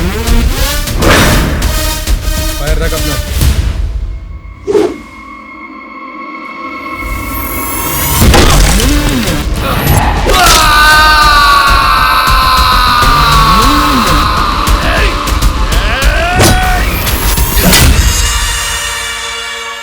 पकड़ रहे इसे। सर ये सब क्या हो रहा है सर? हो रहा है नहीं, जो हुआ है वो बता रहा हूँ। पकड़ इसे।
इंस्पेक्टर साहब, छोटे भाई से कुछ बात करनी है। Okay sir. छोटे भाई, खुद को ही अकलमंद समझते हो, तुम्हारे रेंज की नहीं है, फिर भी मेरी थोड़ी सी अकल है। तुम्हारे इस्तेमाल किए हथियार को मैंने भी यूज किया, सोशल मीडिया। कल ही नॉमिनेशन की लास्ट डेट है। तू कल आ रहा है और नॉमिनेशन भी डालेगा। उल्टा सीधा बोलेगा तो, लेकिन मैं तुझे मारकर समुद्र में फेंक दूंगा। छोटे भाई, पॉलिटिक्स मतलब एक ऐसा समंदर जिस पे सफर के लिए शिप चाहिए या तो फिर बोट। तुमने खाली हाथ तैरना चाहा तो बीच समंदर में डूब जाओगे। तेरे जैसे नालायक को ही बोट और शिप की जरूरत पड़ती है, मुझे जरूरत नहीं है। मैं तुझे पीछा करके शिकार करके पकड़ूंगा, क्योंकि मैं एक शार्क हूँ, समझा? वो सही में शार्क निकला। पीछा किया, शिकार किया, और अब क्या करेगा? हे, चलो रे यहाँ से। हाँ, चलो चलो जल्दी चलो। निकलो। हाँ, चलो जल्दी चलो। कुछ भी कहो यार, मौसम तो बहुत लाजवाब लग रहा है। पेट में बहुत गड़बड़ है, लगता है इधर ही बैठ के आ जाएगी। भाई, इस उम्र में भी तू टाइम पे हल्का हो जाता है, मतलब तेरा हेल्थ तो एकदम सुपर है मेरे भाई।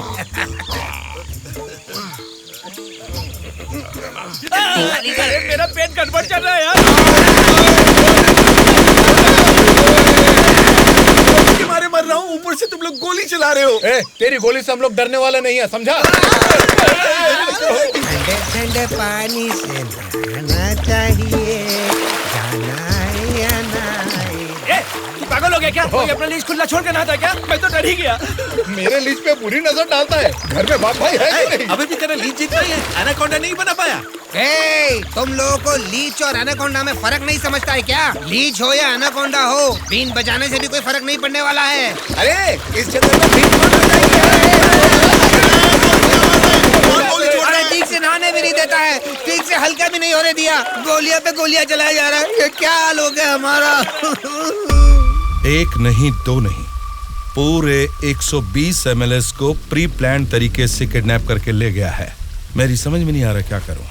ये सब मैंने किया है। ये बात अगर जनता या मीडिया को पता लगी तो इतने साल की मेहनत से बना मेरा पॉलिटिकल करियर बर्बाद हो जाएगा। आप फिक्र मत कीजिए सर, ये हम पर छोड़ दीजिए। किडनैपर्स से सारे एमएलएस को कैसे सुरक्षित लाना है ये मुझ पर छोड़ दीजिए। किरण सर, ध्रुवा कहाँ है पता करो और तुरंत मेरे ऑफिस में आने के लिए कहो, तुरंत। Okay sir. मैं चलता हूँ सर।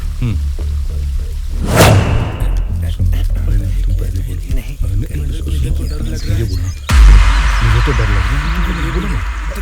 तुम ही बोलो बेटा। क्या है? आपके बारे में सब कुछ पता चल गया बेटा। सच में नाइंसाफी हुई है। मैं सच बोल रहा हूँ, लेकिन गलती तो उसने की है। फिर हम लोगों को यहाँ लेकर क्यों आए हो बेटा? चाहिए तो उसको अकेले रख लो और हम लोगों को छोड़ दो बेटा। ठीक है, तुम लोग कह रहे हो तो मैं तुम्हें छोड़ दूंगा। उससे पहले मैं तुम सबसे 3 सवाल पूछूंगा। अगर तुमने सही जवाब दिया तो मैं तुम सबको आज ही छोड़ दूंगा। पहला सवाल, आप में से सनी लियोन को कितने लोग जानते हैं? क्यों नहीं जानते सर, वो तो मेरी पसंदीदा फिल्म स्टार हैं। उसे देखे बिना मुझे नींद ही नहीं आती, समझे? दूसरा सवाल, पूजा हेगड़े को कितने लोग जानते हैं? पूजा हेगड़े का मैं बहुत बड़ा फैन हूँ बेटा। एक चुम्मा, एक चुम्मा, एक चुम्मा,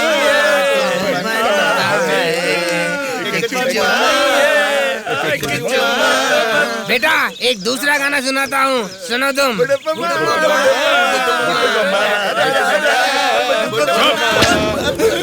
तीसरा सवाल, नारायण स्वामी को कितने लोग जानते हैं? भाई नारायण स्वामी ना, उनका व्रत मैं हमेशा रखता हूँ। तुम सनी लियोन को जानते हो? पूजा हेगड़े ने कितने एक्टर्स के साथ डांस किया ये भी जानते हो? लेकिन जनता के लिए अपनी जान भी कुर्बान करने वाले नारायण स्वामी को नहीं जानते। कौन है बेटा वो? कोई देवता है क्या? हाँ, देवता ही है, लेकिन मंदिर में रहने वाला देवता नहीं, जनता के दिल में रहने वाला देवता, नारायण स्वामी।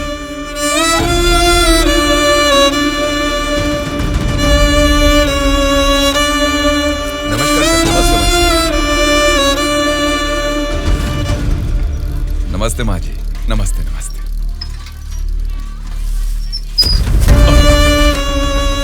ये क्या किया बहन जी? क्या देख के पता नहीं चल रहा? कचरा है। हाँ वो तो पता चल रहा है, लेकिन कचरे की सही जगह तो कूड़ेदान होती है ना। तो आपने ये कचरा कूड़ेदान में डालने की बजाय यहाँ सड़क पर क्यों फेंक दिया? हमेशा कूड़ेदान में ही डालती हूँ, आज ही जस्ट मिस हो गया। वो अच्छा, अंग्रेजी बोलना जानती हो, लेकिन ये नहीं जानती कि कचरे को कूड़ेदान में डालना चाहिए। ये सब करने से ही बीमारियां फैल रही हैं और इंसान बीमार होते जा रहे हैं। जरा उधर देखिए, कूड़ेदान में पूरा कचरा भरा हुआ है। उसे निकालने वाला म्युनिसिपैलिटी से कोई भी दिखाई नहीं दे रहा। एक हफ्ते से बोल रहे हैं कि आएंगे, लेकिन अभी तक कोई नहीं आया। और तुम कह रहे हो कि मेरे कचरा फेंकने से बीमारी आ जाएगी? हाँ? तेरी बात से ना दुनिया बदले, तेरी चीख किसी तक ना पहुँचे, नाराज न तेरा बल ही है तेरा साथी, दब के न रहो, विश्वास है तेरी डोली, डर के न रहो, उम्मीदें तेरे दिल में उठ के न रहो, जज्बात है तेरे रग में। Hello, municipality office. कौन बोल रहे? नारायण स्वामी जी है क्या? अरे आपको कैसे पता चला? फोन में कैमरा लगाया हुआ है क्या? वो कुछ नहीं सर, हमारी गवर्नमेंट ऑफिस में जब लैंडलाइन बजती है तो वो आप ही का फोन होता है सर। बोलिए। सौंदर्य कॉलोनी में कूड़ेदान पूरा भर गया है बेटा, सारी कॉलोनी में बदबू फैल रही है, इसे जल्द से जल्द साफ करो। ओ ऐसा क्या? उसे साफ करने का काम हमारा नहीं है, प्राइवेट वालों को कॉन्ट्रैक्ट दिया है। क्या कहा? कचरा उठाने का काम भी प्राइवेट लोगों को दे दिया है? तो फिर आप क्या कर रहे हैं? आप जैसे लोगों के सवालों का मैं हमेशा से यहीं पे सुसु करता हूँ। कल से यहाँ पर मत करना। सिर्फ कल ही नहीं करूँगा, परसों भी और आगे भी यहीं पे करता रहूँगा।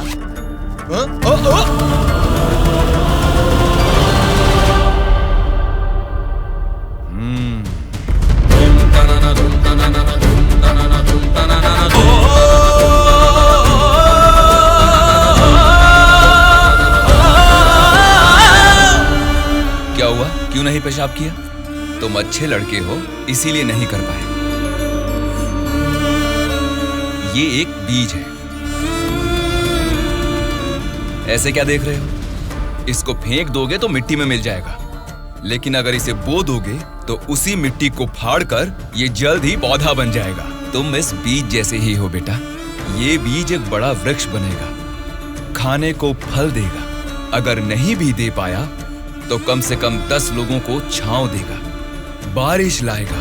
अगर तुम इसे बो दोगे तो ये बीज बड़ा होके तुम्हारे बाद भी तुम्हारा नाम रोशन करेगा। अब इसे बोना है या फेंक देना है, तुम्हारी मर्जी है।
यहाँ सुसु क्यों कर रहा है? वहाँ पब्लिक टॉयलेट है, उधर जाके सुसु करना। अरे वहाँ जाके हल्का होने का 2 रुपए लेते रे, पीने का पानी 1 रुपए रे, और हल्का होने के लिए 2 रुपए कहाँ से लाऊं मैं? चलो जाओ यहाँ से। जा रहा हूँ मैं।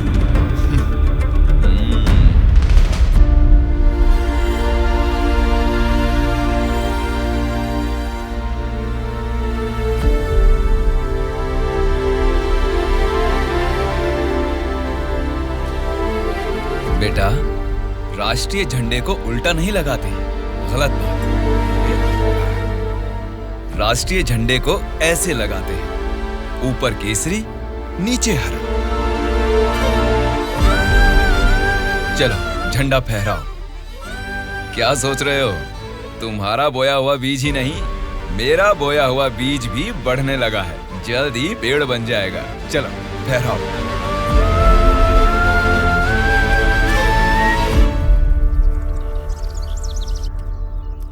तुम्हारे माँ बाप कौन हैं? क्या करते हैं वो? मेरे माँ बाप गांजे का ना धंधा करते थे। पुलिस की पिटाई की वजह से मेरे पापा नहीं रहे और मेरी माँ जेल में है। तो मतलब तुम पढ़ते नहीं हो क्या? पहले पढ़ता था, मेरी माँ ने पढ़ाई बंद करवा के बोला कि गांजे के धंधे में लग जाओ, इसलिए उन्होंने मुझे स्कूल से भी निकलवा दिया। अब मैं स्कूल जाके नहीं पढ़ सकता। मैं पढ़ाऊंगा तो पढ़ोगी? हाँ पढ़ूंगा।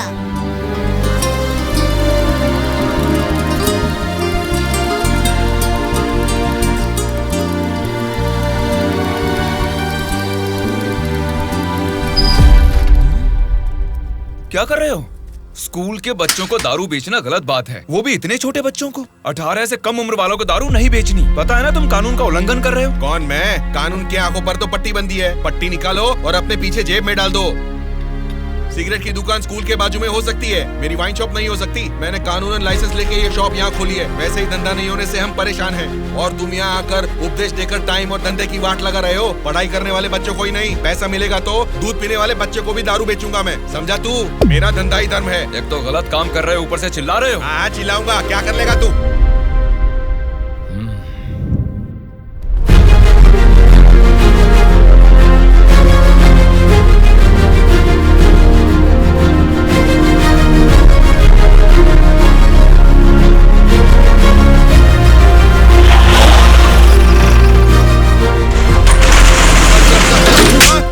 इंस्पेक्टर साहब, आप इस पर इस तरह हाथ नहीं उठा सकते। इसको कल आपको कोर्ट में हाजिर करना चाहिए। उसकी दारू की दुकान बंद करा के आपने हमारे लिए अच्छा काम किया है साहब। सच में आप जैसे लोग नेता बनेंगे तो हमारे लिए बहुत अच्छा काम करेंगे साहब।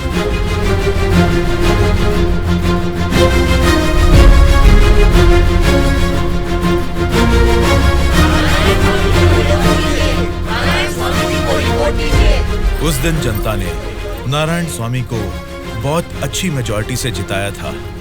जनता से इतना प्यार पाने के बाद उनके सुख दुख जानने के लिए वो हर एक चौखट पर गए। तभी उनको पता चला कि उनके क्षेत्र से गुजर रही गोदावरी नदी का पानी ना तो जनता को सिंचाई के लिए और ना ही पीने के लिए मिल रहा है। उन्होंने इस मामले को लेकर सरकार की नाकामियों के खिलाफ आवाज उठाई। उस चुनाव क्षेत्र की रेडियस कितनी है, वहाँ के भौगोलिक हालात क्या है, वहाँ के मौसम से कितनी बुआई करनी पड़ेगी जिससे किसानों को अच्छी पैदावार मिले, ऐसे बहुत सारे समस्याओं पर एक किताब ही लिखकर जनता के बीच में गए और उनसे बात की। सच कहूँ तो आज मैं नहीं जीता, बल्कि मुझे जिताकर आप सब ने लोकतंत्र को जिताया है। इस बदलाव से देश की राजनीति में एक नई शुरुआत होगी। मेरे हाथ में जो किताब देख रहे हैं, इसमें हमारे चुनाव क्षेत्र की कमियों, आप सभी की जरूरतों और उनको मैं कैसे पूरा कर सकता हूँ, इसमें मैंने ये सब लिखा है। आज से ये हमारे चुनाव क्षेत्र का संविधान है। मैं असेंबली में खड़े होकर आपकी इन सभी समस्याओं के लिए लड़ूंगा। मैं आने वाले 5 सालों में हमारे चुनाव क्षेत्र की गतिविधियां बदलने के लिए भरी असेंबली में पूरी सच्चाई के साथ लड़ूंगा और ये मेरा आप सबसे वादा है।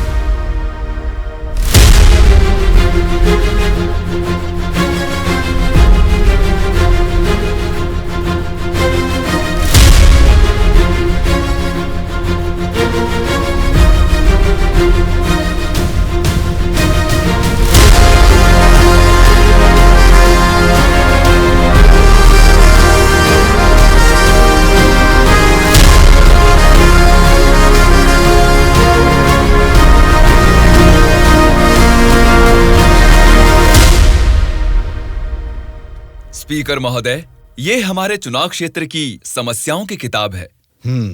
अगर मुझे थोड़ा सा समय मिल जाए तो मैं उन सभी समस्याओं से आपको रूबरू कराना चाहूंगा।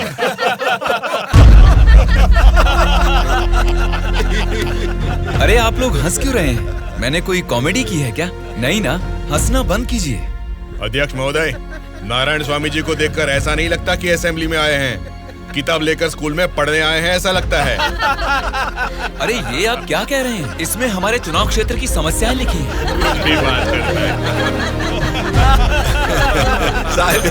स्पीकर महोदय ने साइलेंस बोला, फिर भी हंस रहे हैं। चुप हो जाइए। ये क्या स्पीकर महोदय, ये तो आपकी भी नहीं सुन रहे। The house is adjourned. Tomorrow at 8 a.m. चलो यार, चलो।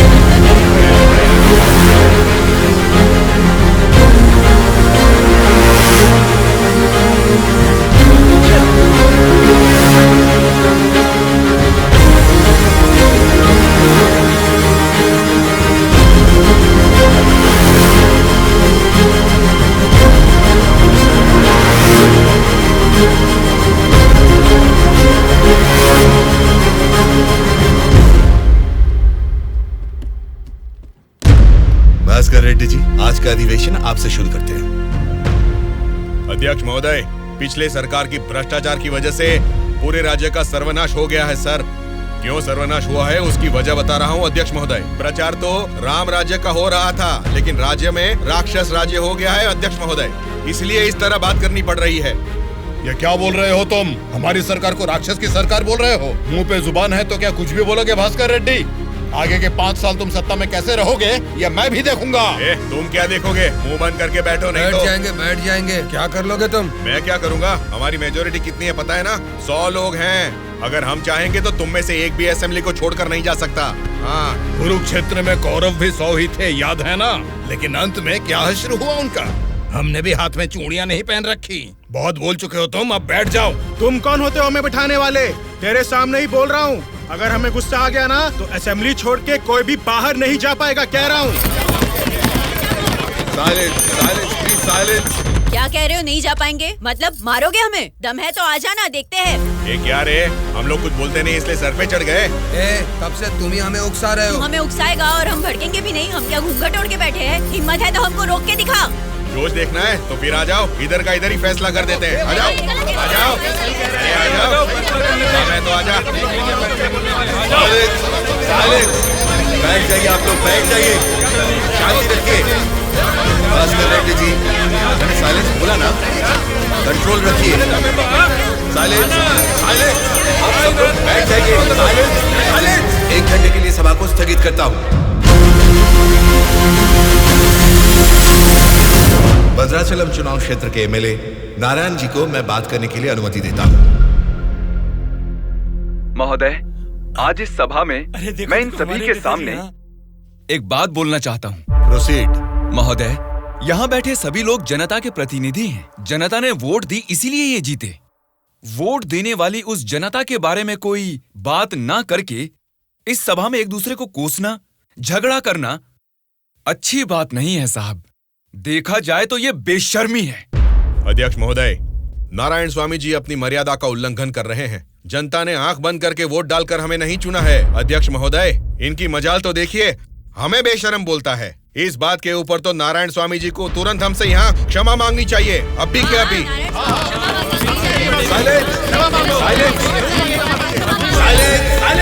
भास्कर रेड्डी जी, अरे मैंने तो लोकतंत्र की बेशर्मी बोला था, आपको बेशर्म नहीं बोला। देखिए, इन क्षमाओं और झगड़े से सभा के समय को बर्बाद करने की बजाय हमें मिलकर जनता की जरूरतों और समस्याओं के बारे में बात करनी चाहिए। मतलब हम यहाँ झगड़ा करने आए हैं क्या? हमारे मुख्यमंत्री और हमें जनता का पालन कैसे करना है तुम बताओगे? अध्यक्ष महोदय, यहाँ पर आए सारे नेताओं से नारायण स्वामी जी को क्षमा अभी के अभी मांगनी ही होगी।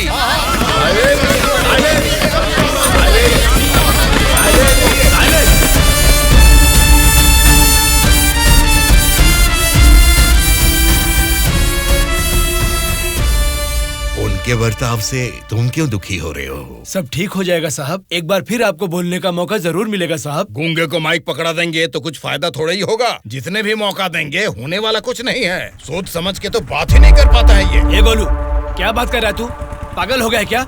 मुंह बंद करके यहाँ से निकल जा, जा। उसकी बातों का बुरा मत मानिएगा साहब। उसने कुछ भी गलत नहीं कहा सुबैया। तुम उसकी बातों में गुस्सा देख रहे हो और मैं उन बातों के पीछे छिपी वजह।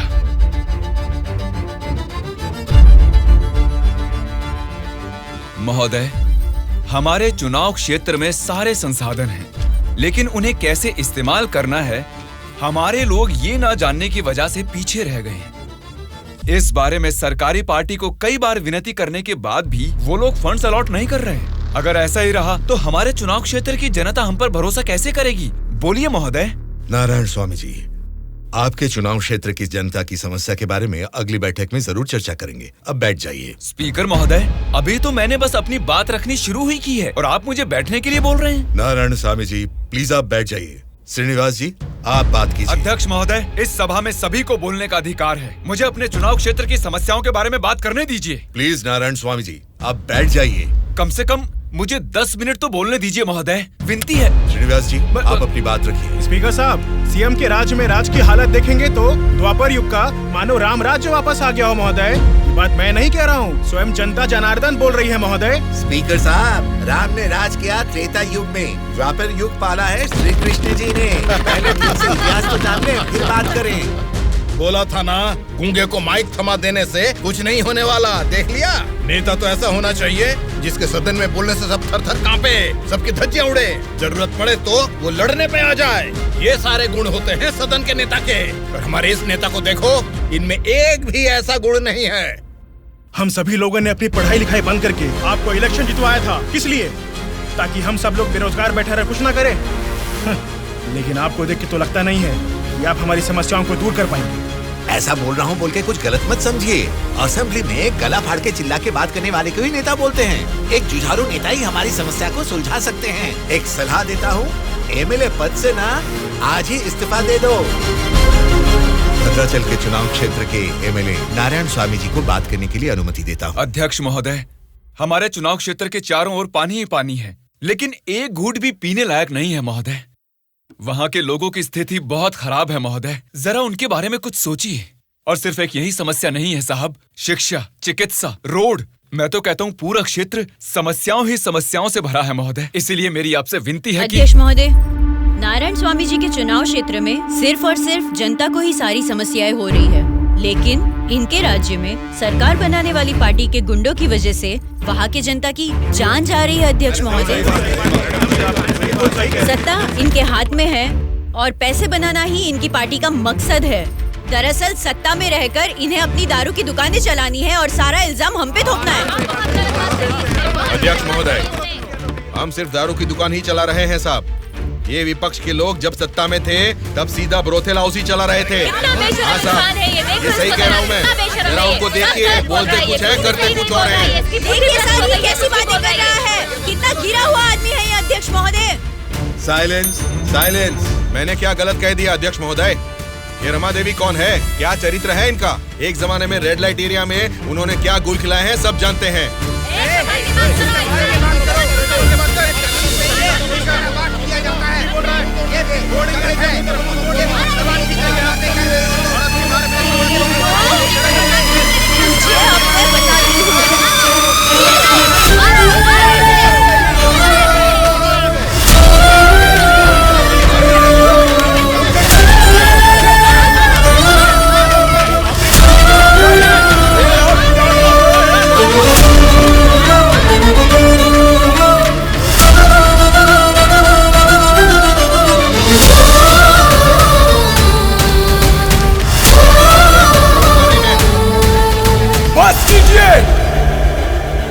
अरे ये संसद है या फिर कुरुक्षेत्र है? शर्म आनी चाहिए तुम सबको। सरकारी पार्टी को जवाब देना है, विपक्ष की पार्टी को सवाल करना है। आप सब देखिए क्या कर रहे हैं। क्या इसीलिए जनता आप लोगों को जिता के यहाँ तक भेजती है? जनता को बदलना है, जनता बदलनी चाहिए, तब से यही सब चिल्ला रहे हैं। 5 करोड़ की जनता में से सिर्फ 299 लोग ही यहाँ आए हैं। मतलब बदलना जनता को नहीं है, बल्कि हमें बदलना चाहिए।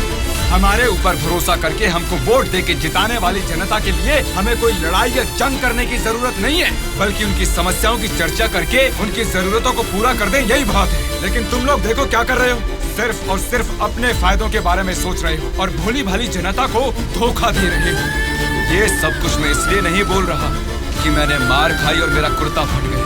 ये एक बहुत ही पवित्र और महापुरुषों की जगह है, ये संसद भवन है। देखा जाए तो यहाँ पर आप जैसे लोगों के लिए कोई स्थान नहीं है। यहाँ पर सिर्फ साहसी, सच्चाई का साथ देने वाले ईमानदार लोग ही आने चाहिए।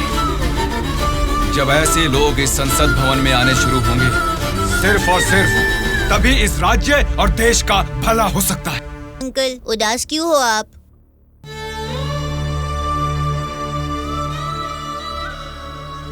मैं हार गया। जनता से वादा करके उसे ना निभाने वाला नालायक बन गया मैं। क्या हो गया अंकल, आप ऐसे क्यों बात कर रहे हैं? सत्ता में आते ही हम कुछ भी कर सकते हैं सोचने वाले नेताओं को बदलना होगा। जब तक ऐसा नहीं होगा, हमारा यह समाज कभी नहीं बदलेगा। ऐसा है तो मैं उनको बदलूंगा अंकल। क्या कहा? तुम बदलोगे? हाँ अंकल, मैं बदलूंगा। तो ठीक है, चलो मुझसे ये वादा करो। मैं वादा करता हूँ अंकल, उन सब को मैं सच में बदल दूंगा।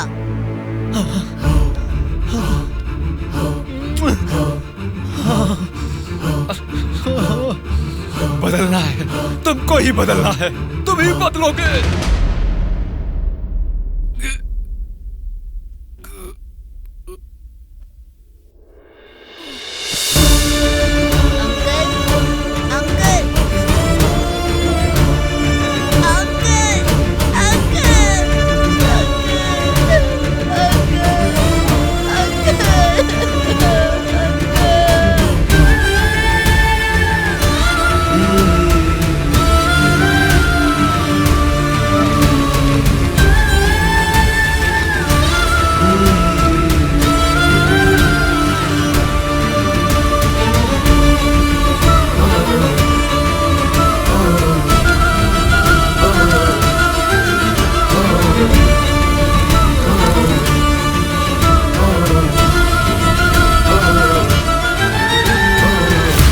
पिताजी के साथ किसी ने क्या किया, उससे हमारा क्या लेना देना?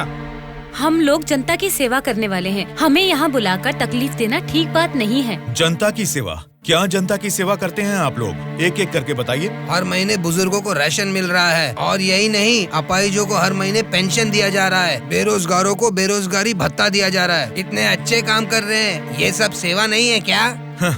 जनता की सेवा करने का मतलब टाइम पर राशन का चावल और दाल देना है क्या? नहीं ना। 20 साल के लड़के को बेरोजगारी भत्ता क्यों देना? वो मेहनत नहीं करेगा क्या? 2 एकड़ जमीन वाले किसान को राशन क्यों देना?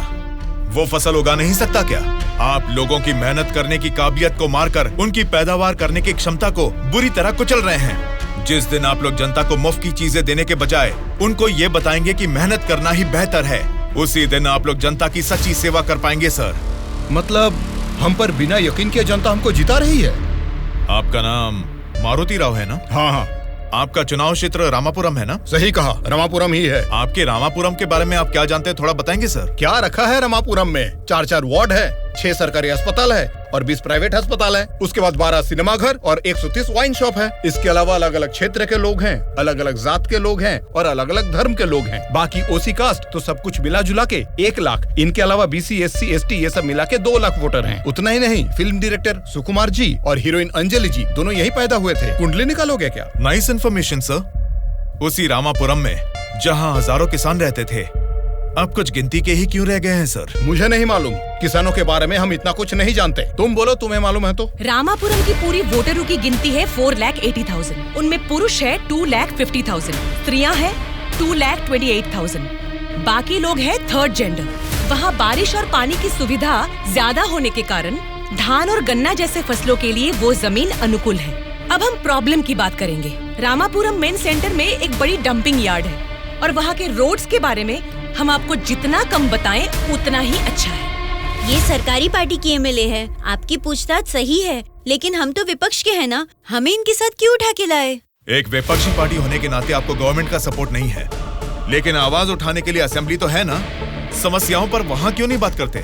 जनता ने वोट देकर आपको असेंबली इसलिए भेजा क्योंकि उनको यकीन था कि उनकी कुछ भलाई होगी, लेकिन पेट्रोल के बढ़ते रेट की आपको परवाह नहीं, बढ़ते ब्याज की आप बात ही नहीं करते। किसानों की आत्महत्या आप लोगों के लिए कोई मुद्दा ही नहीं है। बदलना है, अपने सोचने का ढंग बदलना है, हमारे बर्ताव का तरीका बदलना है। हमें बदलने को बोल रहे हो, ठीक है, जनता की क्या बात है? वो नोट लेके वोट नहीं दे रहे क्या हमें? उनको क्या बोलोगे? पैसे लेकर वोट डालना आखिर जनता को सिखाया किसने? आप जैसे नेताओं ने ही ना। वोट पर नोट की आशा रखने वाले ही नहीं हैं, वोट का इंसाफ चाहने वाले लोग भी हैं। आप क्या करते हैं? ऑटो चलाता हूँ। तो फिर ये पोस्टर क्यों चिपकाया है? नारायण के लिए इतना भी नहीं करेंगे तो अच्छा नहीं लगेगा। ऐसा क्यों? नारायण जी से आपको इतना लगाव किस लिए? वो हमारी तकलीफों को समझता है। वो सत्ता में आएगा तो बहुत लोगों को काम मिलेगा, हमारे गांव की तरक्की होगी। इतना भरोसा है? बिल्कुल भरोसा है। अगर उसने वादा कर दिया तो करके ही दिखाएगा। जब हमारे एमएलए चिनकोटा जी को अरेस्ट किया गया था, मेरे पति ने उनको छुड़ाने के लिए धरने पर पेट्रोल से खुद को जला लिया था। तो चिनकोटा जी ने क्या किया था? वे बोले थे कि सरकार में आते ही बात करके पैसा दिलाएंगे। मिला क्या? उन्होंने जबान दिया था। वादा तो वादा ही होता है ना। आपके दिए गए वादे जनता के सामने सिर्फ कहानियां बनकर रह गई हैं। कम से कम अब तो बदल जाइए। पार्टी बदलने के एजेंडा जैसे नहीं, जनता की तकदीरें बदलने वाले एजेंडा बन जाइए। अगर अब भी आप लोग नहीं सुधरोगे और ऐसा ही करते रहोगे तो यहां से कोई भी जिंदा बाहर नहीं जाएगा। सूर्या, इनको समझाने का कोई फायदा नहीं है। ये लोग ऐसे ही रहेंगे। मेरी बात मानो, सबको मार डालो। अरे रुको भाई, रुको। ब्रदर, अगर आपको मारना है तो हमें मार दीजिए, लेकिन मरने से पहले हम सब बदलना चाहते हैं। हमको एक चांस तो दीजिए। इतने दिन जनता के पैसे कैसे लूटना है यही सोचते थे, अब एक मौका दे दो हमें। जनता के पैसे को जनता तक लौटाना है यही सोचेंगे। अब उस नारायण स्वामी के सपनों को हम सच करके दिखाएंगे। उसका नाम है सूर्या। ऑलरेडी एक मर्डर केस में वो सजा काट रहा है। सत्ताधारी पार्टी की सपोर्ट से वो जेल से बाहर निकला है। बहुत शातिर है वो।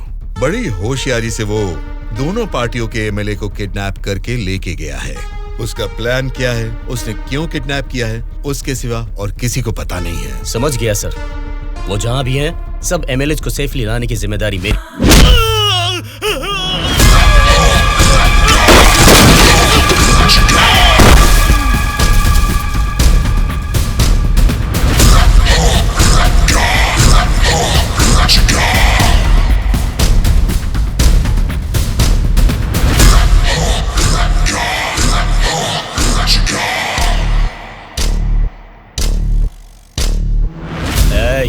इनको मार के एमएलए को लेकर जल्दी आ रहे हैं। कौन आता है देखता हूँ। रुक जाओ।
लगता है हमारे आने की खबर उनको पहले ही लग गई।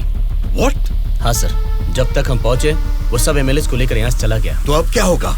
आज शक्ति परीक्षण है। आज अगर एमएलए को नहीं ला पाएंगे तो स्टेट में एक बड़ा इशू बन जाएगा। तुम किसी भी कीमत पर उन एमएलए को यहाँ ले आओ। Okay sir, I will try my level best.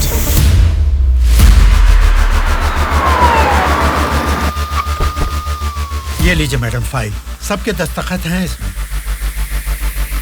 हमारी गवर्नमेंट को सपोर्ट करने वाले एमएलए की list sir. Go ahead, wish you all the best. Thank you sir. Welcome.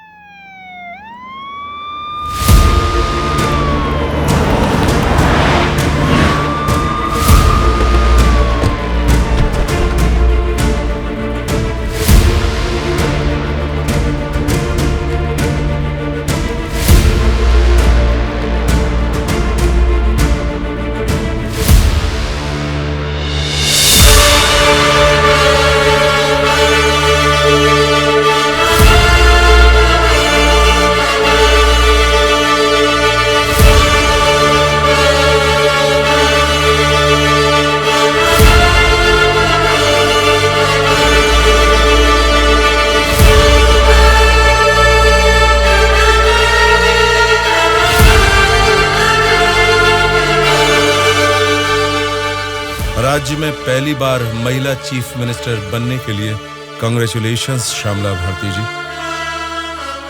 Best wishes. Thank you. एक आदमी के अच्छे काम की वजह से आज हम सभी लोग एक नई सोच के साथ इस असेंबली को देख रहे हैं।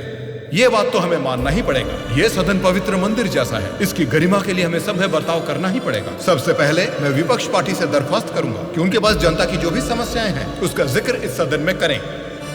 अध्यक्ष महोदय, असेंबली का सत्र चालू होने का आज पहला दिन है और पहले ही दिन विपक्ष पार्टी के सदस्यों को पहले बोलने का मौका देने के लिए मुख्यमंत्री जी को, स्पीकर साहब को मेरी तरफ से और मेरी पार्टी की तरफ से धन्यवाद देना चाहूंगा।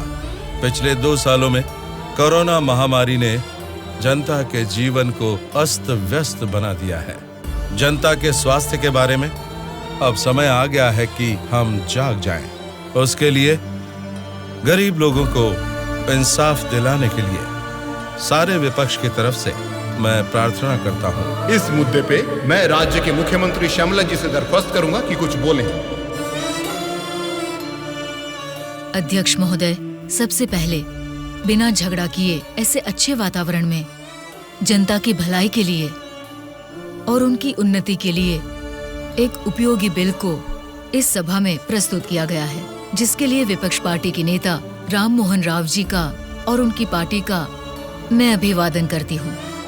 आम जनता को भी बेहतरीन इलाज मिल सके, फिर चाहे वो 10 रुपए का हो या फिर 10 लाख का, उनको मिलना चाहिए। इसी सोच को आगे बढ़ाते हुए आप सबके समक्ष इस फाइल पर मैं सबसे पहले दस्तखत करती हूँ।